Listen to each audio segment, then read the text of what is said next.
അദ്ദേഹം തന്റെ ജീവിതത്തിൽ ഭൂരിഭാഗം സമർപ്പിച്ചത് സുറിയാനി പൈതൃകത്തിലും സീറി എന്ന സ്ഥാപനത്തിലുമാണ്. അച്ഛനോടൊപ്പം സീറിയിൽ താമസിച്ച് നർമ്മം പങ്കുവെച്ച് ചിന്തകൾ പങ്കുവെച്ച് കൂടെ നടന്ന വൈദിക സഹോദരനാണ് ബഹുമാനപ്പെട്ട ചെറിയൻ താഴ്മണച്ചൻ. അയർലാൻഡിൽ സഭാ ശുശ്രൂഷ നിലവിൽ നടത്തുന്ന വന്യ ചെറിയാൻ അച്ഛനെ അഭിവന്യ പിതാവിന്റെ അനുഗ്രഹത്തോടെ മുഖ്യ പ്രഭാഷണത്തിനായി ക്ഷണിക്കുന്നു.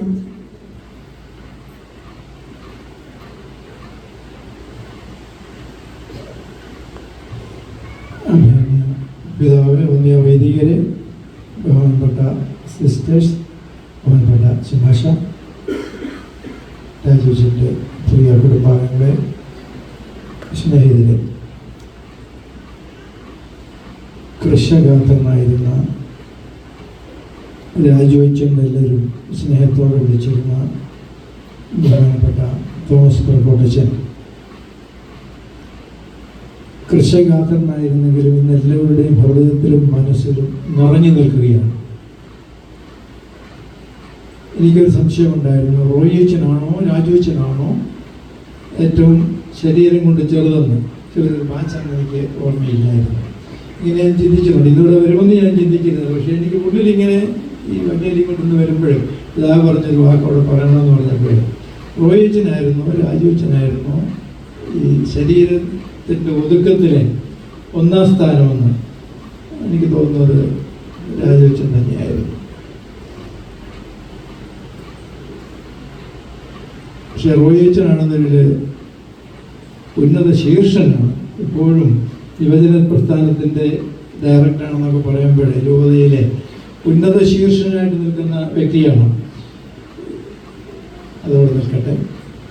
രാജുവച്ചനെ അനുസ്മരിക്കുന്ന സന്ദർഭത്തിൽ അദ്ദേഹത്തിൻ്റെ ഓർമ്മ ആചരിക്കുമ്പോൾ എൻ്റെ മനസ്സിലേക്ക് കടന്നു വരുന്ന വചനം ഇതാണ്: തീരത്ത് നടപ്പെട്ട വൃക്ഷം എപ്പോഴും ഫലം നൽകിക്കൊണ്ടിരിക്കും.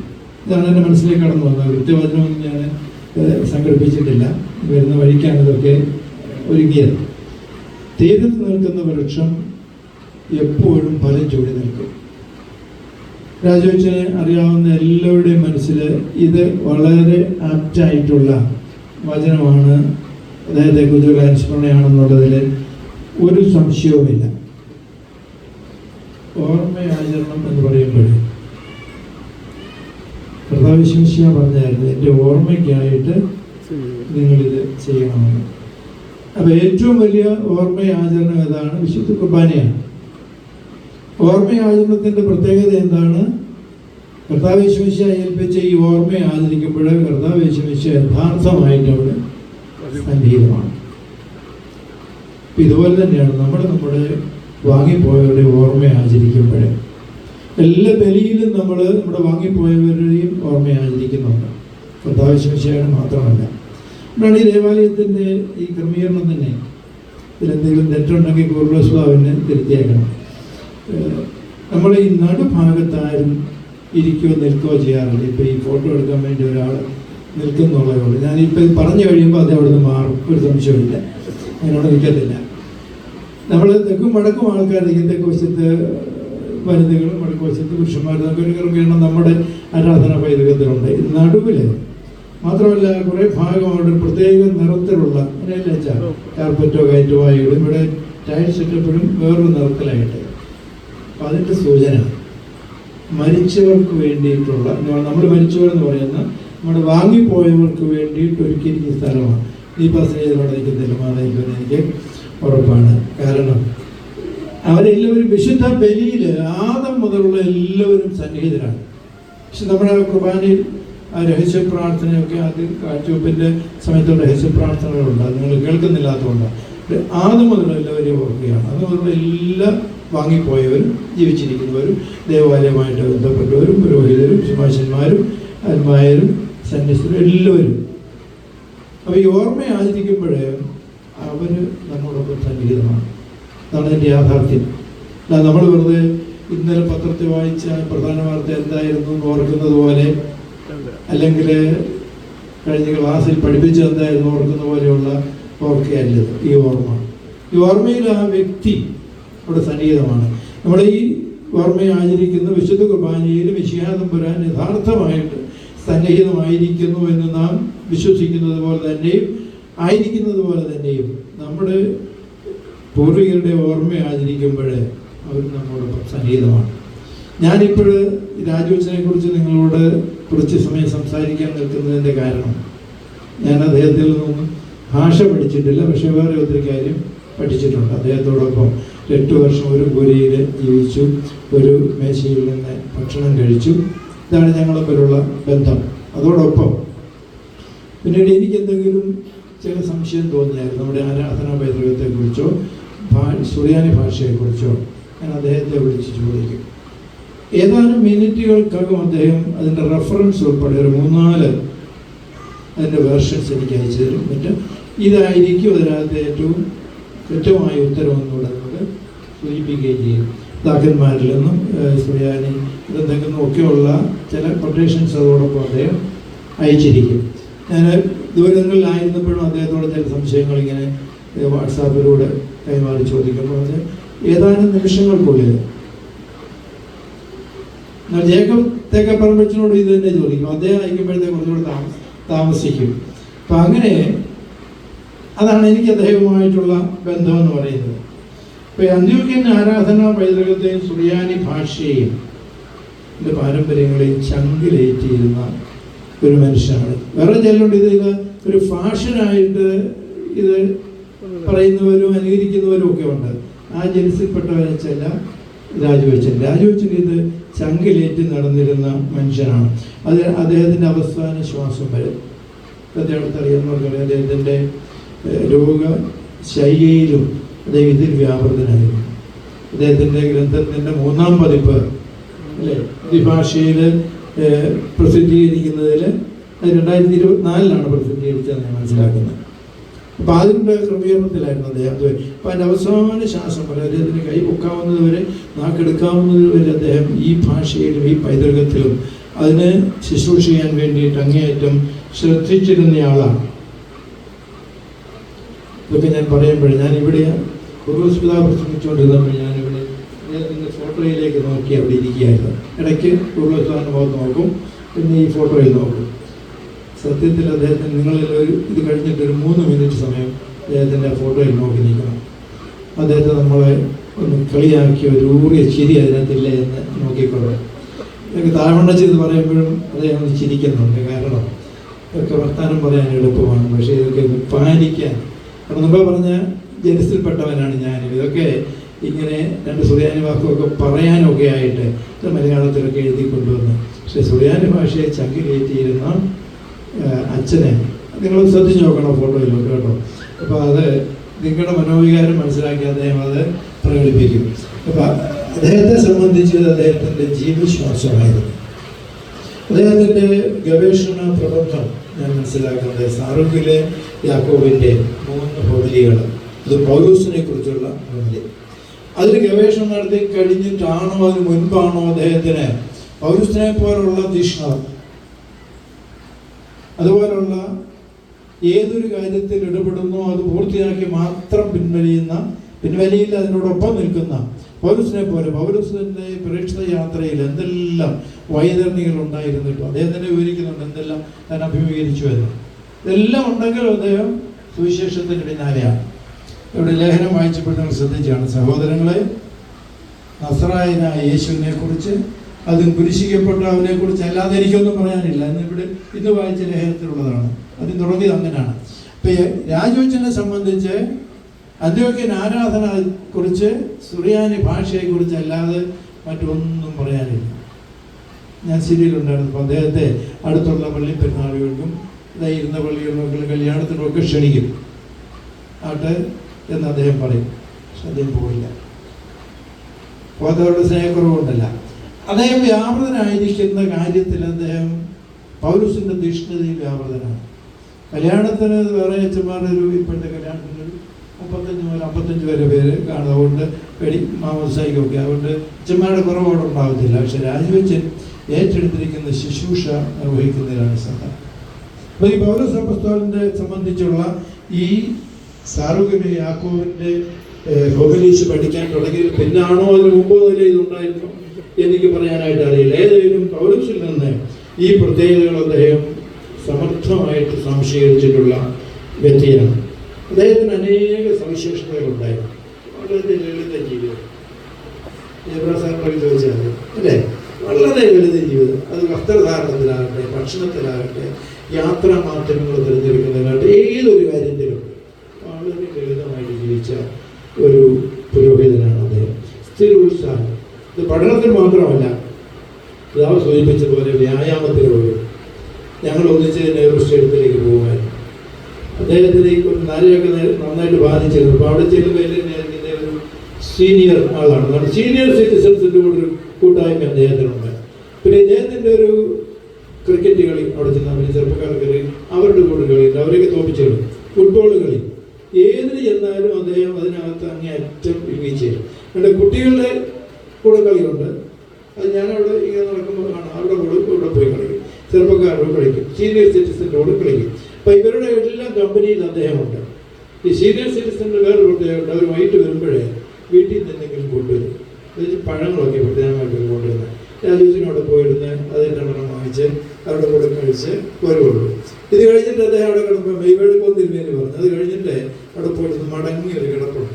അവിടെ നോക്കുമ്പോൾ നമ്മളൊരു തവള കിടക്കുന്ന പോലെ തോന്നുള്ളൂ, അതുപോലെ അങ്ങോട്ടങ്ങ് മടങ്ങി അവിടെ. ഇതിനുമാത്രം ശരീരം ഇങ്ങനെ ഒടിച്ചു മടക്കാൻ സാധിക്കുമോ എന്നൊരു സംശയം തോന്നും. അപ്പോൾ അവിടെ ശരിയായിട്ടുമ്പോഴൊരിക്കലും അദ്ദേഹം ഈ വിശ്വാസപ്രമാണം ചൊല്ലുമ്പോൾ കുർബാനയ്ക്ക് ഇത് അവിടോട്ടും കിടക്കും, സാഷ്ടാംഗം വെച്ചിട്ട് കാപ്പ ഇങ്ങനെ വലിച്ച് തിരുവേനമർക്കവിടെ നിലക്കുണ്ടായിരുന്ന ഇത് അദ്ദേഹം കാപ്പ് വലിച്ചും കേട്ട്. ഒരിക്കൽ നമ്മൾ ഡെൽഫീന സിസ്റ്റർ ഉള്ളപ്പോൾ ഇങ്ങനെ കയറി വന്നപ്പോഴേ അടുത്ത് നിന്നാലും നമ്മുടെ മറ്റേ സിസ്റ്റർ ഇപ്പോഴേ റാന്നി സ്കൂളിലുള്ള സിസ്റ്റർ അവിടെ എന്നെ വിളിച്ചിട്ടുള്ള സിസ്റ്റർ യോശിയോട് പറഞ്ഞു, ഞങ്ങളുടെ കാപ്പ അവിടെ കിടക്കുന്നതിലേക്ക് മാറ്റാനാണ്. അവിടെ ഒരു കാപ്പ അവിടെ കിടക്കുന്ന പോലെ തോന്നുള്ളൂ, അടിയിൽ ആളൊന്നും തോന്നുന്നില്ല, അതുപോലെ അദ്ദേഹം അവിടെ കിടന്നാണ്. അപ്പോൾ ഇങ്ങനെ ഒടിഞ്ഞു മടങ്ങാനും ഇതുപോലെ അതിലെല്ലാം ഉള്ള ഒരു ഒരു ഒരു ശാരീരിക അവസ്ഥ അദ്ദേഹം ക്രിയേറ്റ് ചെയ്തിട്ടുണ്ടായിരുന്നു. ഇങ്ങനെ അദ്ദേഹത്തിന് ഏത് കാര്യത്തിലാണോ അതിൽ പിതാവ് പറഞ്ഞു 10 റൗണ്ട് ഓടുമെന്ന് പറഞ്ഞു. അത് വെറുതെ പിതാവ് പറഞ്ഞല്ലോ, ശരിയാണ്. കാരണം ഞാൻ അവിടെ അദ്ദേഹത്തോടൊപ്പം അവിടെ പല സമയത്തും പോയിട്ടുണ്ട്. അത് കഴിഞ്ഞ് അവിടെ കുറേ നേരം കളിക്കുകയും ചെയ്യും അദ്ദേഹം. ഏത് മഴയാണേലും അദ്ദേഹം അവിടെ പോയി കളിക്കും, ഓടും, എല്ലാം ചെയ്യും.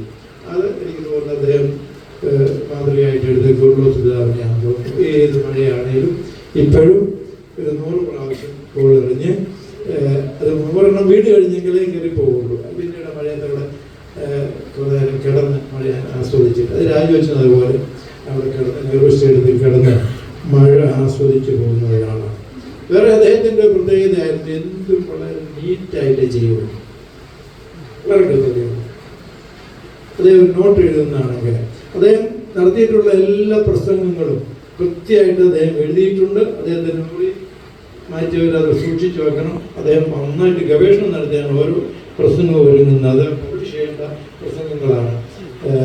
ഒരുങ്ങി ഓരോന്നും എഴുതി അത് പല നിറത്തിലുള്ള മഷി കൊണ്ടാണ് അത് എഴുതുന്നു, അണ്ടർലൈൻ ചെയ്യുന്നു, കൊട്ടേഷൻസ് എല്ലാം അദ്ദേഹം അവിടെ നിങ്ങൾ കണ്ടു കാണുമായിരിക്കും. ഞാനത് ശ്രദ്ധിച്ചിട്ടുണ്ട്. ഓരോന്നും അങ്ങനെയാണ്. പഠിപ്പിക്കാനുള്ള നോട്ട് ഉണ്ടാക്കുമ്പോൾ അങ്ങനെ പല നിറത്തിലുള്ള അവസാനമൊക്കെ പഠിപ്പിക്കാൻ നോട്ട്സ് ഒന്നും അദ്ദേഹത്തിന് ആവശ്യമില്ല. അദ്ദേഹം തന്നെ ടെക്സ്റ്റ് ബുക്കായി മാറിയ ആളാണ് അദ്ദേഹം.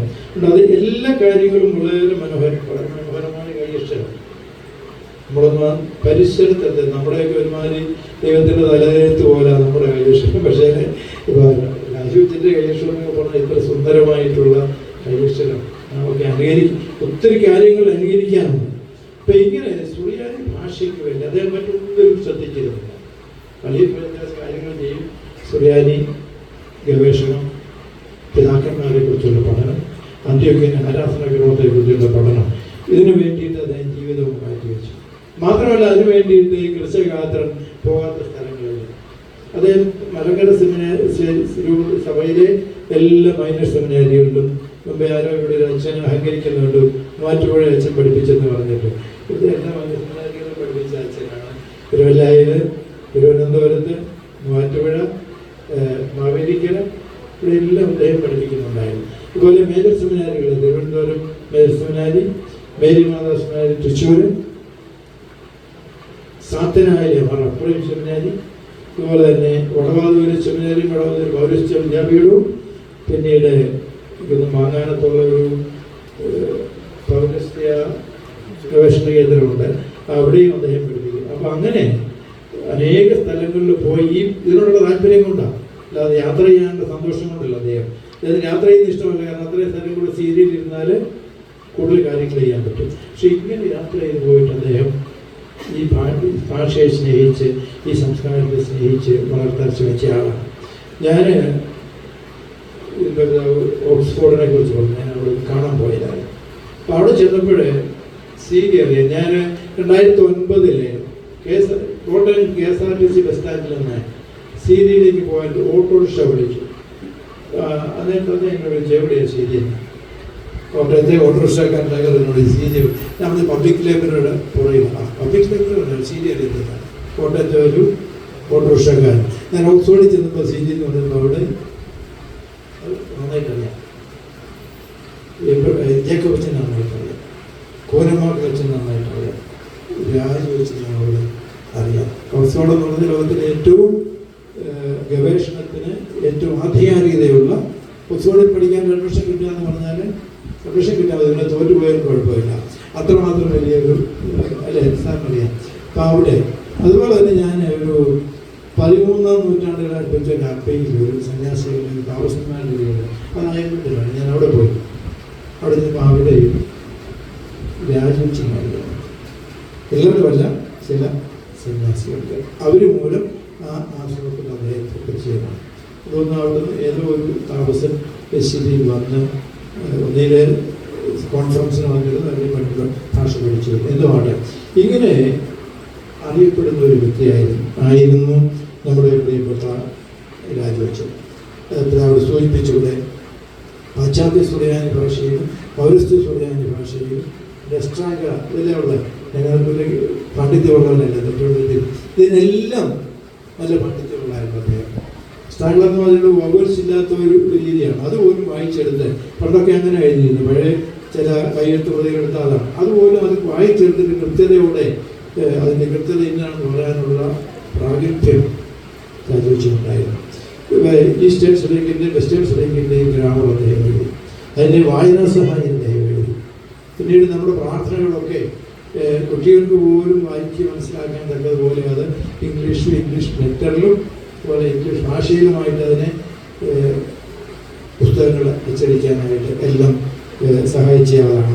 അതേപോലെ നല്ലൊരു അധ്യാപകൻ, ഒരു ഗവേഷകൻ, ഗവേഷണ വിദ്യാർത്ഥികളുടെ നിയന്താവ്, അതുപോലെ തന്നെ കൊച്ചി യൂണിവേഴ്സിറ്റിയുടെ ബോർഡ് ഓഫ് സ്റ്റഡീസിലെ അംഗം, സെമിനാരികളിലെ അധ്യാപകന്, ഇങ്ങനെ ഏറെ കാര്യങ്ങൾ, CBIയിലെ അസിസ്റ്റന്റ് ഡയറക്ടർ, ഇതൊക്കെ വലിയ പദവികളാണ്. ചെറിയ പദവികൾ നമുക്ക് അടുത്ത ഗ്രൂപ്പിൽ എത്താൻ സാധിക്കുന്നവരല്ല. അങ്ങനെയുള്ള കാര്യങ്ങളിൽ ഈ ചെറിയ മനുഷ്യന് ഒരു 32 ഭാരം ഉണ്ടായിരുന്ന രാജിവെച്ചനായിരുന്നു എന്ന് പറയുമ്പോൾ അദ്ദേഹം ഇതിനു വേണ്ടി എടുത്തിട്ടുള്ള ത്യാഗങ്ങൾ നമുക്ക് അറിയാൻ സാധിക്കും. അദ്ദേഹത്തിൻ്റെ വിദ്യാർത്ഥികളിൽ ഞാൻ മനസ്സിലാക്കുന്ന ഓർത്തഡോക്സ് സഭയിലെ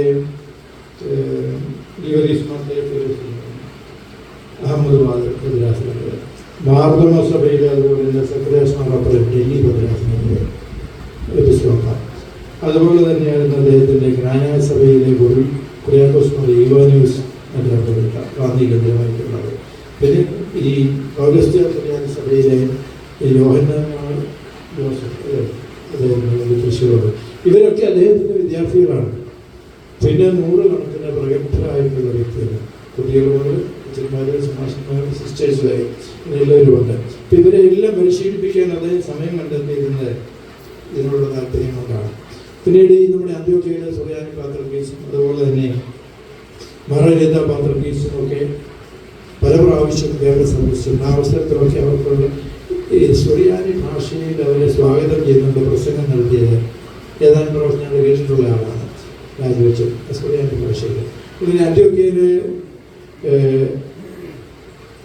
ഇഗ്നാത്യോസ് മാർ അപ്രേം ദ്വിതീയൻ പാത്രികീസ്, പിന്നെ നമ്മുടെ ബാബ തിരുവനന്തപുരത്തുണ്ട്, തിരുവനന്തപുരത്ത് ഒരു സ്വീകരണം നൽകിയപ്പോഴും അദ്ദേഹത്തെ വലിയൊരാളാണ് പരിശുദ്ധ പാത്രികീസ് തിരുമേനി.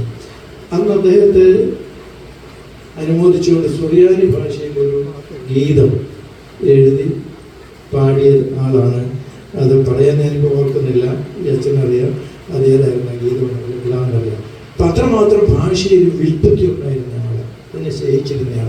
ഇങ്ങനെ അനേക കാര്യങ്ങൾ അദ്ദേഹത്തെക്കുറിച്ച് പറയാനായിട്ട് സാധിക്കും. അപ്പം അദ്ദേഹം ഇങ്ങനെ ഇതിനു വേണ്ടിയിട്ട് യാഗം അനുഭവിച്ച് ജീവിതത്തെ വ്യയം ചെയ്ത് രാജിവെച്ച് ഈ പ്രദേശത്ത് അദ്ദേഹം എന്തുമാത്രം അറിയപ്പെടുന്നുണ്ടെന്ന് എനിക്കറിയില്ല. പക്ഷേ ഓക്സ്ഫോർഡിലും യൂറോപ്പിലും ഒക്കെ അദ്ദേഹം സുപരിചിതനാണ്.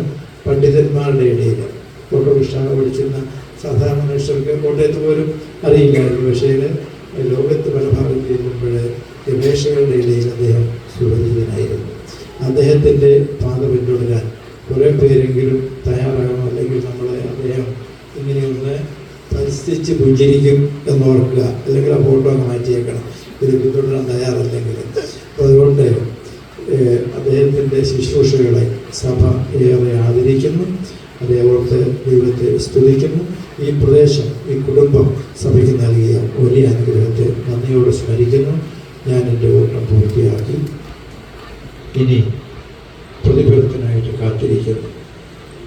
ഒരു സത്യസ്വരം പറഞ്ഞതുപോലെ എനിക്ക് അവസാനം പറയാനുള്ളതാണ്, അദ്ദേഹത്തിൻ്റെ ഓട്ടം അദ്ദേഹം ശുഷ്കാന്തിയോടെ പൂർത്തിയാക്കി. അദ്ദേഹത്തിൻ്റെ അധ്വാനം അദ്ദേഹം ഏറെ ത്യാഗം അനുഭവിച്ച് പൂർത്തിയാക്കി. അദ്ദേഹത്തിന് ഫലം കാത്തിരിക്കുന്നത് ഫലം കൊടുത്തിരിക്കുന്നു. നമുക്കും അവിടെ ഒരിക്കലും എത്തിച്ചേരാൻ ഇടയാകട്ടെ എന്ന് പ്രാർത്ഥിക്കണേ എന്ന് അദ്ദേഹത്തോട് അപേക്ഷിച്ചുകൊണ്ട് എൻ്റെ വാക്കുകൾ ചെറുക്കുന്ന എനിക്ക് അവസരം തന്ന എല്ലാവരും നന്ദി അർപ്പിക്കുന്നു. വിചാരിച്ചു. Thank you very much.